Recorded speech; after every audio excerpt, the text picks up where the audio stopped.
সুপ্রিয় ভাই ও বোনেরা, আসসালামু আলাইকুম। কেমন হবে সেই মুহূর্তটি যখন বিপরীত মুখে জান্নাত ও জাহান্নামীরা একে অপরের সাথে কথা বলবে।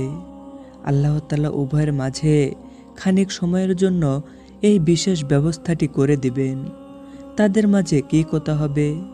জান্নাতীরা জাহান্নামীদের ডেকে বলবে, আল্লাহ তাআলা আমাদের সাথে যা ওয়াদা করেছিলেন আমরা তা সত্যিই পেয়েছি।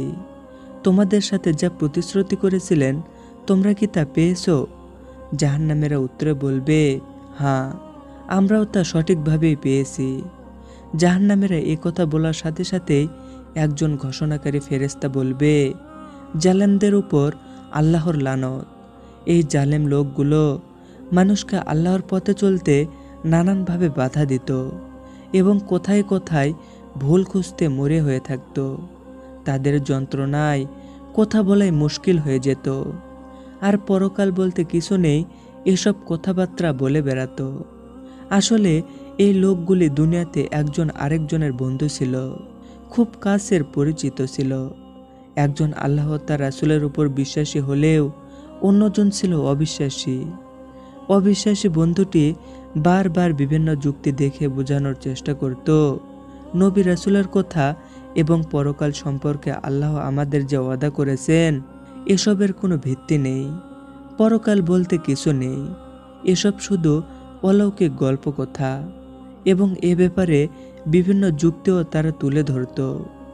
এসব কথা শুনে অনেক সময় বিশ্বাসী ব্যক্তির মন দোটানায় পড়ে যেত।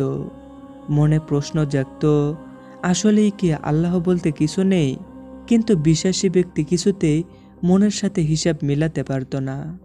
আবার মনে মনে ভাবত যে আল্লাহ ছাড়া এত কিছু এভাবে চলতে পারে না, আল্লাহ পরকাল ইত্যাদি বলতে কিছু নেই, এমনটা হতেই পারে না। একটু পর আবার মনে অটুট বিশ্বাস ফিরে আসত যে আল্লাহ সঠিক এবং আল্লাহ তাআলার এসব ওয়াদা মিথ্যা নয়।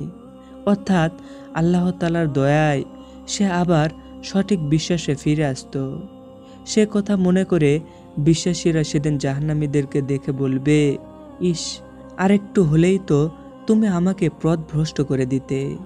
আমি তো তোমার কথায় নড়েই গিয়েছিলাম, আল্লাহ দয়া করে আমাকে বাঁচিয়ে দিয়েছেন।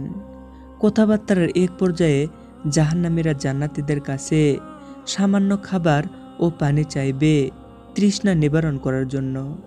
কিন্তু জান্নাতীরা জাহান্নামীদের বলবে, এসব খাবার তোমাদের জন্য নয়, আল্লাহ তোমাদের জন্য এই খাবার ও পানিকে হারাম করে দিয়েছেন, কারণ তোমরা ধর্মকে নিয়ে হাসি ঠাট্টা করেছো। আল্লাহর দিন ইসলাম ধর্মকে তামাশা ও খেলা বানিয়ে নিয়েছিলে। পার্থিব জীবন তোমাদেরকে বিভ্রান্তিতে ফেলে রেখেছিল, আর এই জন্য আজকের এই কঠিন দিবসে আল্লাহ তোমাদেরকে ভুলে গিয়েছে। ঠিক যেমনইভাবে দুনিয়াতে তোমরা আল্লাহ ও তার দিনকে ভুলে গিয়েছিলে। প্রিয় ভাই ও বোনেরা, একটু চিন্তা করে দেখুন, আজকে আমরা যারা পরকালে বিশ্বাস করতে চাই না, নানা রকম যুক্তি দাঁড় করাই। আজকে নামাজ পড়ব, কালকে নামাজ পড়ব বলে সময় পার করে দেই। পরকালের কথা ভুলে গিয়ে দুনিয়ার রং তামাশায় ডুবে থাকি। কিয়ামতের দিন আমাদের কি অবস্থা হবে?